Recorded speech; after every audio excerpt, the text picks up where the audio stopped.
Hello BookTube, welcome back to my channel. So today I'm going to do a different kind of video. Today it's going to be a guide to Sarah J Maas's books, and I finally finished her books. I read Throne of Glass, I read Crescent City, and I read A Court of Thorn and Roses finally. All of them. I will discuss with you the order of the books and how much I loved each and every one. I will discuss the covers of the books and what are my favorite elements that Sarah J Maas have in her books. So I hope you like this video, and yeah, cute intro.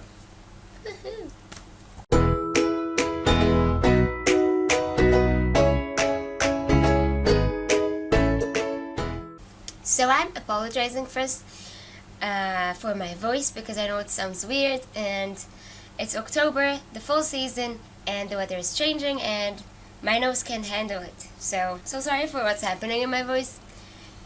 So yeah, bear with me. As you can see, I displayed those books in the background so they would look amazing because it's, Sarah J Maas. I will start with giving you a brief of each and every series that Sarah J Maas wrote.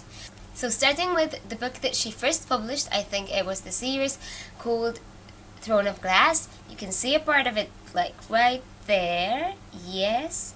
And it talks about a girl. She's an assassin, a very cool assassin who was enslaved in the coal mines. This is a place in the book. And then the Prince of Arderlin is a place. He goes, rescues her, or not rescues her, he goes and takes her in order to compete in a competition for the King of Arderlin in order to win it, because she's the best of the assassins. And the prince trusts that and goes and gets her, and he's like, you are going to participate in this competition to gain your freedom after, I think, 4 years. And the story starts with Throne of Glass and ends with Kingdom of Ash. Kingdom of Ash was first released, I think, last year at September, and that was the final book in the series. The series contains of 8 books, 6 actual books and 2 novellas.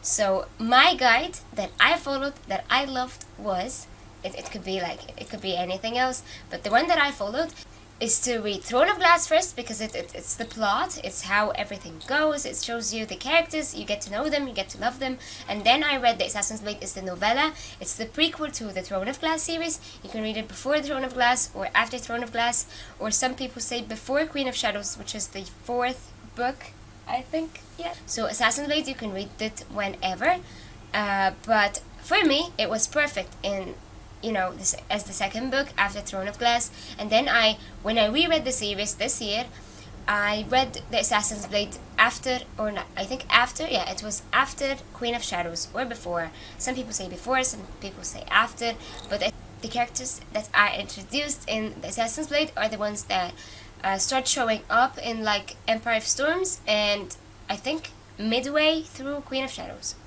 So I think that's the guide for Throne of Glass, is the first series she ever wrote. For me, it's my absolute favorite. Will I be rereading it anytime soon? Probably not, because I have just finished it and it has destroyed me, and I'm still kind of in the middle of a reading slump. It's getting not easy to read afterwards, but it will definitely be one of the series that I will read 3rd and 4th time, I'm sure. I'm going to talk about the characters and the world building in a couple of minutes. So the second series Sarah J Maas wrote is A Court of Thorn and Roses. And A Court of Thorn and Roses, as you can see, I have the first 2 books, and I don't have the first book because it's with a friend.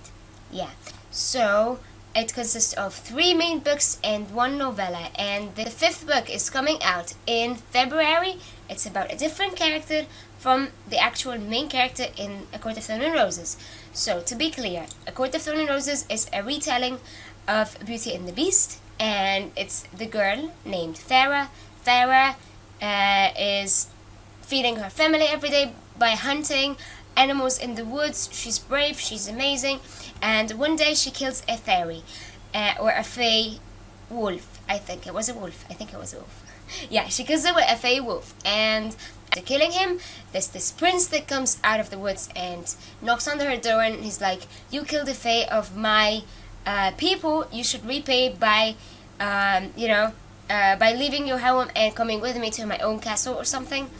I think that's a pretty messed up, way to say what happens in the book. But let's say this is the first book.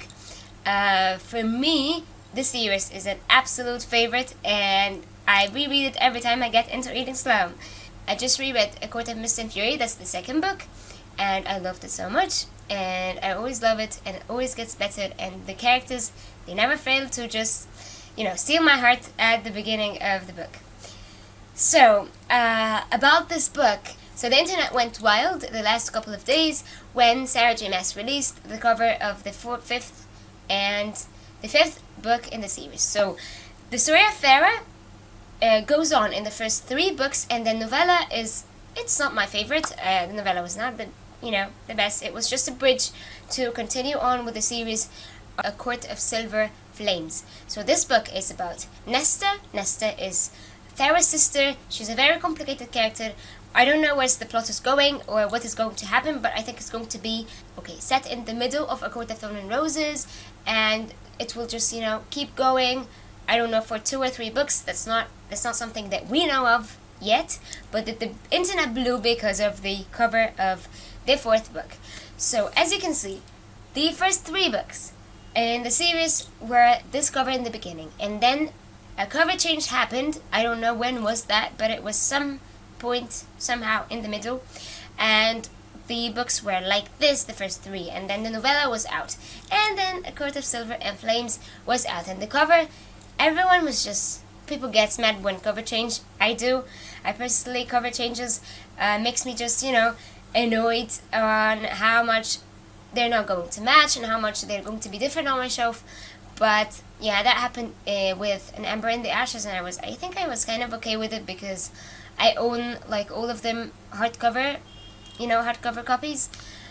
But this time, I think I'm going to just, get on with it, because I'm not going to buy the first 3 books in the new covers, because I love the 3 normal covers, old version covers. Also, the new cover, it's not that bad. I don't mean no offense to any artist or to the artist of the actual cover. The cover is beautiful, but I wish some of the amazing people that do some wonderful fan art get the chance to, have a chance with the covers always, because they always have these fabulous fan arts. And if you go on Instagram, you'll find some of the amazing covers that they are creating now for the book. Some people are thinking about making, hardcover jackets for the books with their own fan art, and things are just going crazy.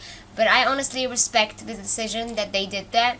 I'm not going to buy the first 3 copies of the new cover. I'm going to just buy the new book and consider it as a different series, because it's probably going not to be a different series, but it's going to be a different stage in the books. And yeah, I think that's it for the covers.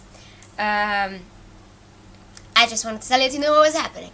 So then the final book that was out by Sarah J. Maas, this tiny little book, Crescent City. It's not tiny, by the way. It's a 900 pages book. It's not tiny at all. So this book. This book was out at the beginning of this year. Yeah, I enjoyed it so much. I think this book is different from the other books of Sarah J. Maas because it's in the adult fantasy genre, and it's pretty adult. It has so many swear words and some unnecessary sexual tension and details that was okay to be thrown out of the book. So Crescent City follows a girl named Breeze. Breeze is a woman who works in an antique shop, and one day her friend gets killed and she wants to figure out who killed her friend. Then there's Hunt, he's an investigator. Hunt works for his boss to kill whoever he wants him to kill, and that's probably his job. And they cross paths because her friend dies and he's the one who investigates in this crime, and they both come together in order to search and try to find who killed her friend. And I think that's it for the plot. Yeah, I think that's it for the plot. So this book is, I think, going to be a series. I don't know, a 3-book maybe. So I think it's going to be a 3-book series. The book is huge. I loved it so much. It's not my favorite, so if ranking her books on what I love the most, it's going to be Throne of Glass. A Court of Thorn and Roses, and then Crescent City. I know that's the publication order of everything, but I think I love it so much. I think characters-wise, word-building-wise, I think Throne of Glass is my absolute favorite. And then close to it is A Court of Thorn and Roses. I absolutely adore it. And Crescent City was the one that I had a bit of complications with it, because Sarah's writing style in that book was the least favorite, because compared to Throne of Glass and A Court of Thorn and Roses, her writing style and the characters were so beautifully written in both series. But Crescent City was just getting in, like, I think I gave it 5 stars because the story itself blew me away, and towards the end, many things happened that I loved and enjoyed so much. Although there was this tiny twist that was kind of confusing, and maybe if I reread the book I'll give it like 4 stars out of 5, but right now it's 5 and I'm gonna keep it that way.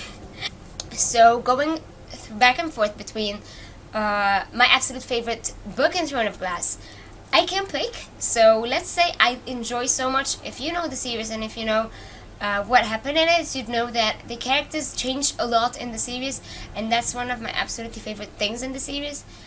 I probably say that Air of Fire is one of my absolute favorites. Then Air of Fire was absolutely a favorite because it was full of events and growth to our main character, Selena Sardathian, and I think afterwards it's going to be Empire of Storms, Kingdom of Ash, Throne of Glass, and then the rest of the series. I'm not gonna, rank them properly, but yeah, something like that. Then, Court of Thorn and Roses, absolutely A Court of Mist and Fury. I'm always, confused because the first book is so beautiful and the last book is always, everything happens in the last book. So I'm always biased towards the last book. I'm trying to cross that now. So I think A Court of Mist and Fury is my favorite because, everything happens in that book. And, of course, Rings and Ruins afterwards, and then A Court of Thorn and Roses, because if you don't know, if you want to start, A Court of Thorn and Roses is absolutely slow compared to the next 2 books, and nothing actually really happens except halfway through the book. But the story is so much worth it, and the characters, and I'm going to talk about this in a couple of minutes. To my favorite part, and I'm so sorry for the people who don't like Sarah J. Maas's books, this is not going to be analyzing the bad things in Sarah J. Maas's books.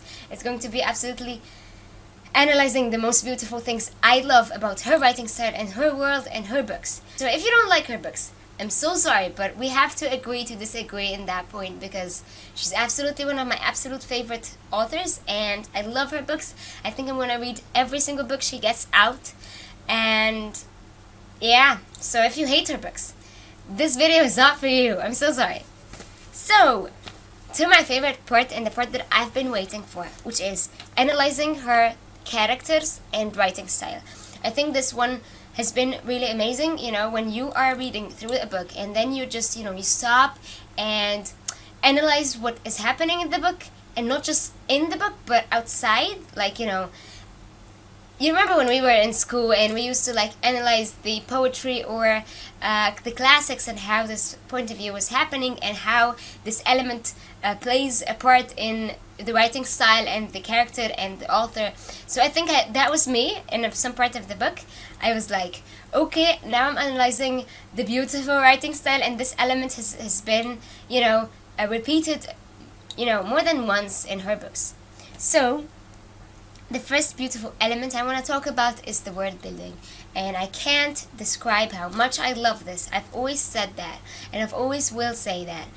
The writing style and the world building of Sarah J. Maas is magnificent. She knows how to write romance. Let's just put that, I'm going to talk about it in point 3 or something. But the world building and how she creates the magic and how she describes the magic getting out of the characters and how she describes the city that they live in. A Court of Thorn and Roses, Velaris, everyone, if you read her books, you'd know, if you read the series, you'd know how much we all, as people, outside the books, we love Velaris as a city, and how she describes the night and the courts and the magic. That's talking about A Court of Thorn and Roses. Throne of Glass was one of my absolute favorites because the world building was beautiful. I can't describe how much, but it was the same thing. How the magic was displayed in Throne of Glass, and how it descended, and how the villain was out there with the magic skills, and it's just everything is beautiful. Even in Crescent City, it was not my absolute favorite. Even with Crescent City, it was a bit complicated because Crescent City is set in, I think I forgot to say that, but it's set in the future. Not the future, yeah, in a bit of the future, with the magic and all, and it was a bit modern, and it was different from both the two series that she wrote. It was still complicated and sophisticated in a good way that I enjoyed, and I just, yeah, world building always give it 5 stars because she knows how to grip you and get you inside the world that she's writing in, and keeps you immersed in the world and the characters.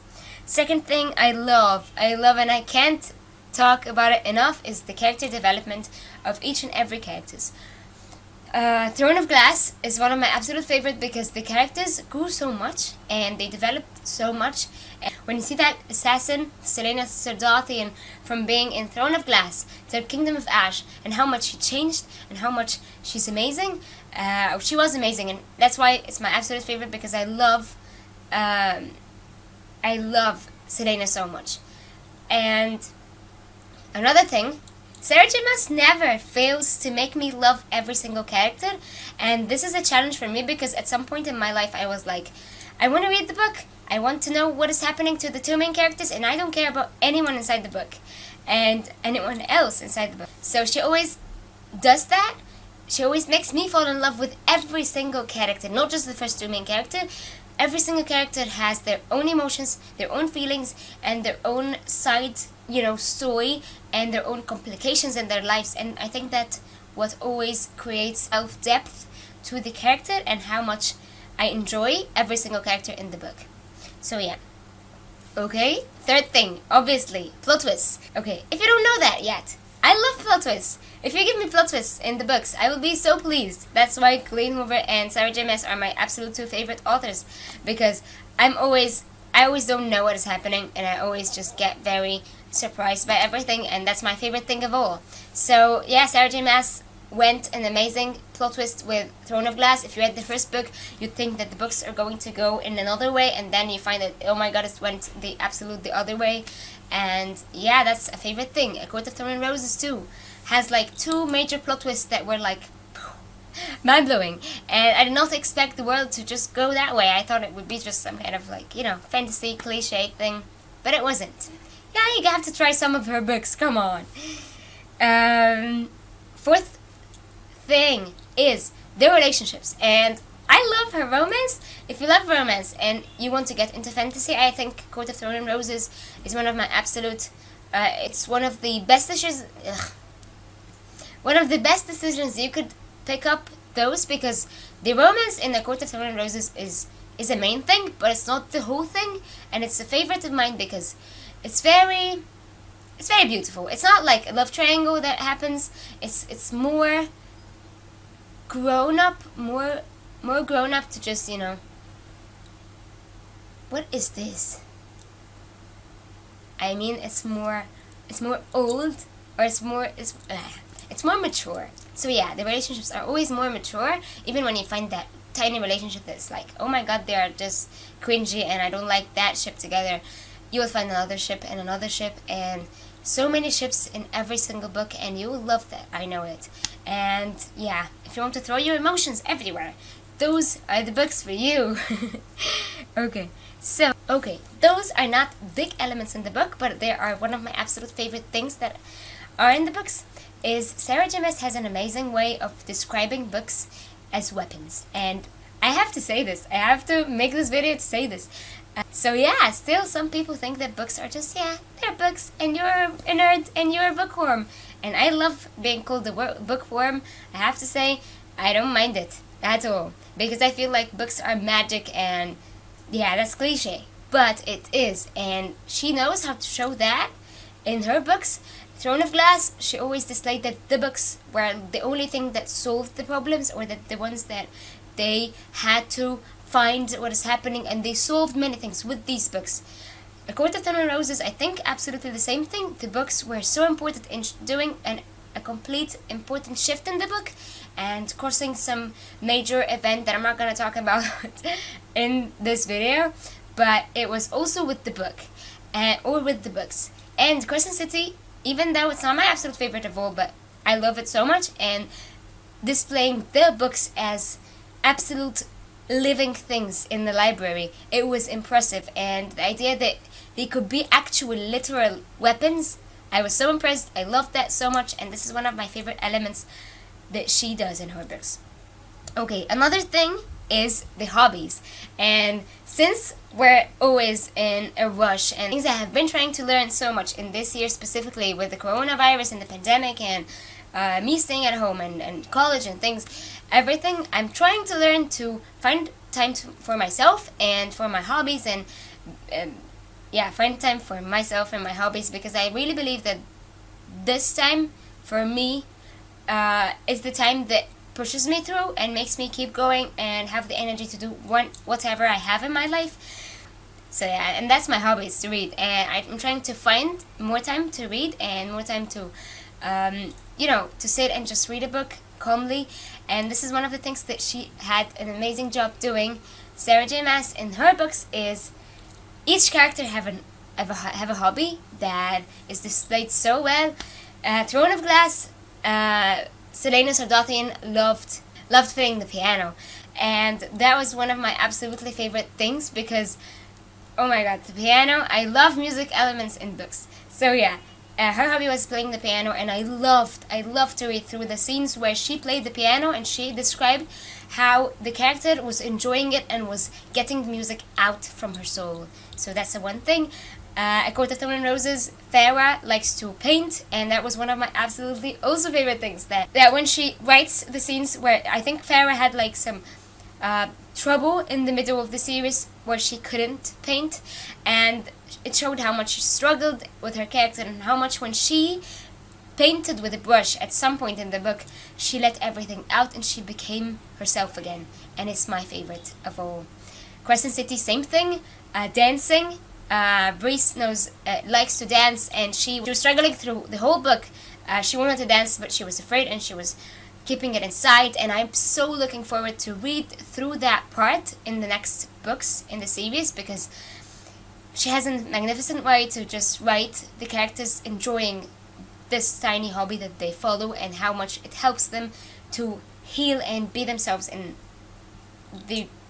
throughout the book. The strong, beautiful female characters. If you told me to pick a female character from Throne of Glass, I'll definitely pick Selena, because I love her so much deeply, and I think she went through hell and shit and back for it, because yeah, I love her. But if you tell me to pick another favorite, I love them all.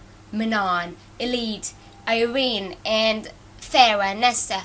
In every single female character in the books, they're always strong female characters, always inspiring. This is one of my favorite things, and I had to say that. The final point that I want to talk about is the act of kindness, and how it just, how it goes on in the book. So Sarah J. Maas has this amazing tiny thing that she does in her books, is to let the main character do an act of kindness, and then out of just, their nature, and then something back happens, and when it is needed most, or when it's needed most, this act of kindness reflects and goes back to the main character and saves her life some way or another.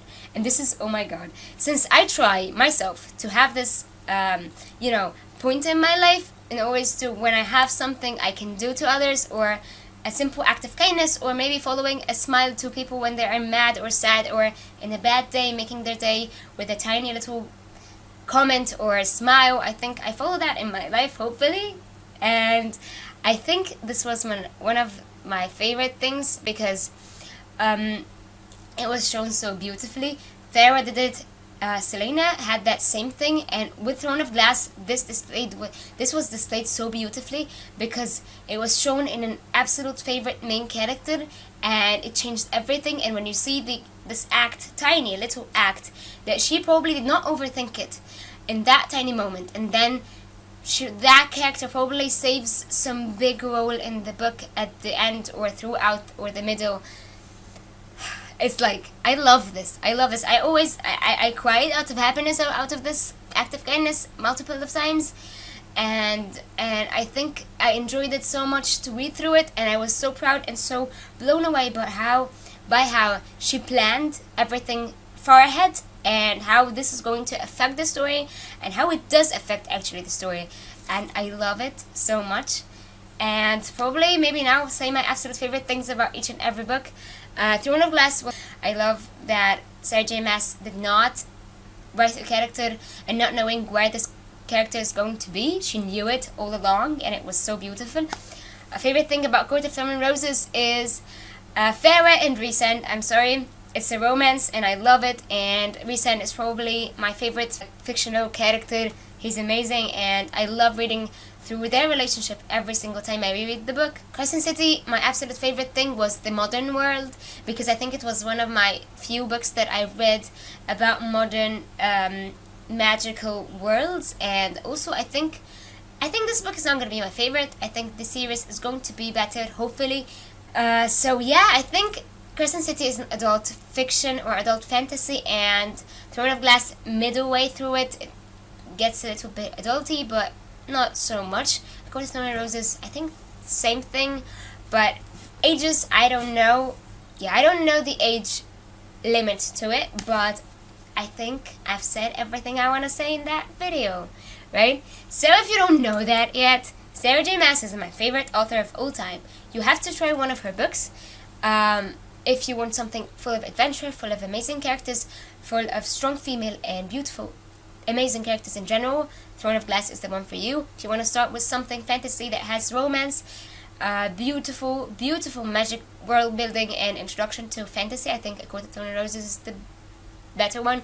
If you're just super lazy to start a series and you want to try Sarah J. Maas's writing, you could start with Crescent City. It's long, but it's just the first book and you still have the chance to read it. And yeah, you can tell me please in the comments what is your favorite books of all time of these books, and which one do you prefer. So sorry if the ranking was not the best, but I can pick between my children.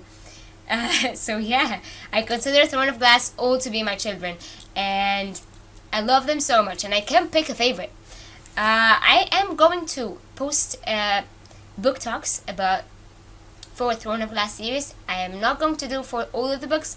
I filmed one for Empire of Storms, Tower of Dawn, Assassin's Blade, and Kingdom of Ash, and I think I will post them. Please tell me when will be the right time, or if you would be interested in watching these talks. They're going to be, I think, containing spoilers, and it's not going to be spoiler free, but tell me if you'll be interested in that. Tell me, what did you think of that video? Would you want me to do one of these videos again? I'm thinking about Colleen Hoover next, maybe, or I don't know, Tahar Mafi. I will probably do some of these videos again, but that's it for today's video. Thank you so much for watching, and I'll see you in the next video. Goodbye.